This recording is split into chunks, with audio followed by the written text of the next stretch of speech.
Y muchísimas gracias por estos aplausos al público que hoy nos acompaña. Y estamos precisamente en la comunidad Santa María, Tlahuitoltepec, Mije. Para los que vienen de Jaltepec, seguramente que el frío lo siente.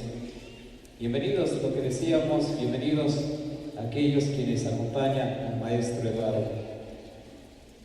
El maestro Eduardo, en una narración, lo hemos dicho, Amigos de Concierto ha permitido que sea un espacio inédito, que sea un espacio de estrenos mundiales de composiciones.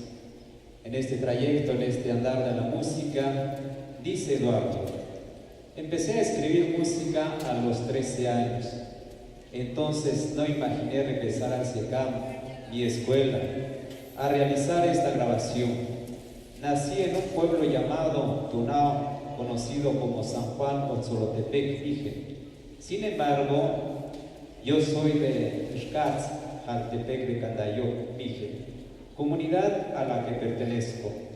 Ahí, en Jaltepec, he vivido la infancia más hermosa que un niño pudiera pedir. Tuve que salir del pueblo y me fui a Xandosh. En Tlahuitoltepec estuve 7 años de mi vida, 4 años jugando y aprendiendo en el SECAM.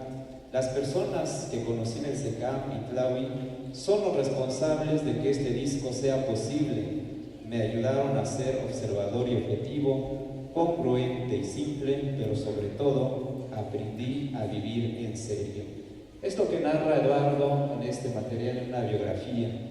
Vamos entonces a seguir escuchando más composiciones del maestro Eduardo. A continuación vamos a escuchar también una pieza dedicada a la comunidad de Jaltepec de Candayoc, Jaltepecana, del género fandango, interpreta la Banda Filarmónica del SECAM y dirige el maestro Eduardo Díaz Méndez.